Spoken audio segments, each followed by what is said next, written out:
Well, some call them house helps. Others refer to them as servants, while another group would readily describe them as domestic helps. Now, whatever the case may be, this set of persons are part and parcel of many, many families in Nigeria, especially in the urban areas, because of the services that they offer and what they represent. More often than not, they hold the key to the successful, or if you like, the smooth running of many homes, from chores, including cleaning, washing, cooking, to running errands, and even taking employers' children to and from school. Indeed, their usefulness is never in doubt, especially for career and business men and women who have their hands full and challenged with balancing work and family life. But the experiences and reports of employers in the hands of this group of persons is not always palatable. All right, talking about not being palatable, for cutting away their employer's property to maltreating children under their care and even harming their employers, are the stories that leave a sour taste in the mouth, of people. But even with these horror tales, many still cannot do without the necessary evil. Necessary evil indeed. And unfortunately, the latest report involving Justice Rita Ophelia Ajumogobia's daughter, Dr. Aribem Chukwu Ajumogobia, who died under suspicious circumstances outside the entrance of their Lagos home on July the 31st, 2024, adds to the list of Long increasing list. crime rates reportedly involving domestic helps. Well, according to sources, the report suggests the newly employed domestic help, by the family, talking about the Ajimogobias now, may have had a hand in the death of the young lady fondly referred to as Dr. Chuchu. Now, but beyond this case and many others, domestic helps are not the only ones in the whole mix of sad tales. Employers are also found culpable in the abuse and exploitation of their workers. And so, in response to this and other related cases, the National Assembly is proposing the Domestic Workers and Employers Bill. Now, the bill, sponsored by Senator Babangida Hussaini, is to provide for the documentation and protection of domestic workers and their employers. Now, you would readily agree with me, Yenre, that the domestic worker industry is, a global one and across countries. Employers are not the only ones at the receiving end of brutality or abuse. Now, domestic helps also suffer the same fate with experiences of assault, violence, and forced labor. Recent studies by observers indicate that domestic work, which cuts across age and gender, have the tendency of an adverse and exploitative consequences for workers, particularly in an unregulated environment. And following these concerns, international organizations have enacted legislation for a regulated legal environment for domestic work for member nations to domesticate. Unfortunately, Nigeria is yet to do so. But with this new move, Nigeria, as a member nation and signatory to the conventions and recommendations, will perhaps join the growing list of countries that are regulating the domestic work contractual terms. Now, what will this bill bring to the table, and how can the issues of unhealthy practices be mitigated for both worker and the employer? Today, we focus on the proposed Domestic Workers and Employers Bill. So, welcome to the program. I am Victor Azu. And I'm Yanri John. I join Victor to welcome you to the program. We're live on the network service of the NTA right here in Abuja.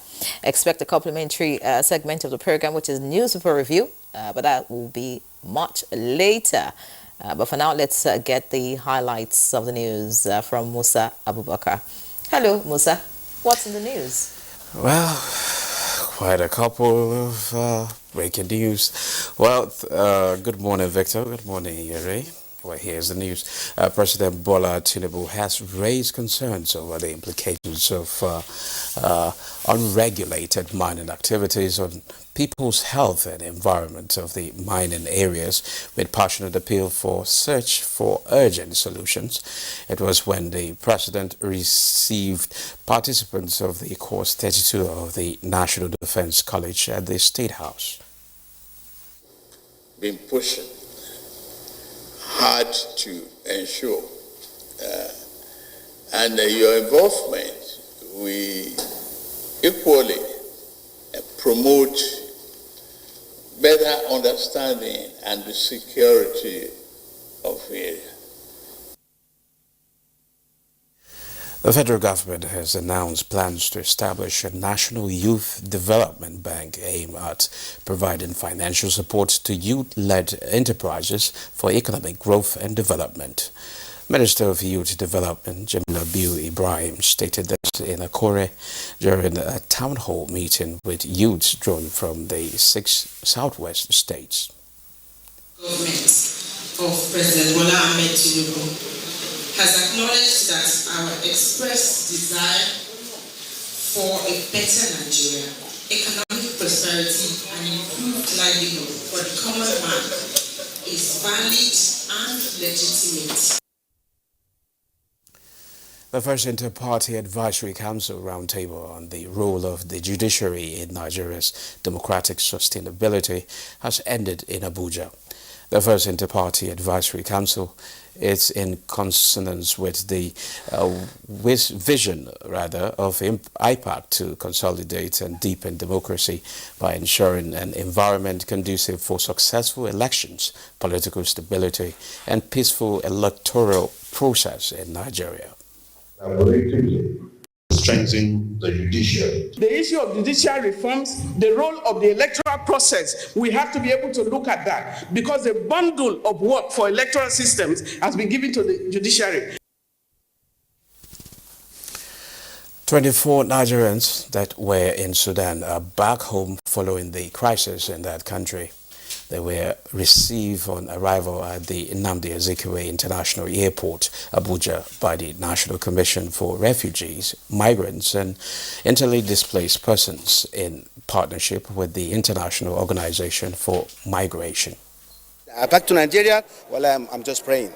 Even without nothing, God bless Bola Tinubu, God bless federal government, everybody. We usually put it across to everybody that is left there through this medium, that if you find yourself in any risk, the president is willing and has prepared everything here for you to come back and be properly reintegrated into the society.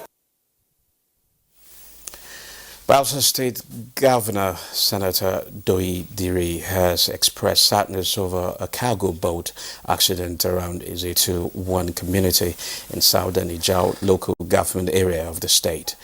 The tragic incident reportedly claimed an unconfirmed number of persons. Governor Diri, in a statement by his chief press secretary, Daniel Alabra, expressed the condolences of the state government to families of victims of the mishap. The governor said investigation will be conducted into the cause of the accident and urged boat operators to always observe safety procedures on the state's waterways. Now, 2 people sustained burns and property worth millions of naira have been destroyed in the gas explosion that of Mobile Filling Station opposite Airport Hotel Allen Avenue Junction, Ikeja. The explosion destroyed 7 vehicles while no fatalities were recorded. Dr. Femi Osanyitolu, Permanent Secretary of the Lagos State Emergency Management Agency, LASEMA, confirmed that while there were no deaths, 2 men suffered burns and others had minor injuries. The injured were treated by LASEMA's pre-hospital care team and LASAM bus before they were transferred to Lagos State University Teaching Hospital. Initial investigations revealed that the explosion involved a 12-ton gas truck, registration number unknown, impacted several cars and part of a nearby building. The cause of the explosion is under investigation. The affected vehicles included both commercial and private cars. Additionally, the second floor of a nearby two-story building was damaged. Well, those are the highlights of the news at this time. Good Morning Nigeria continues with Victor and Iyeri after the commercial break.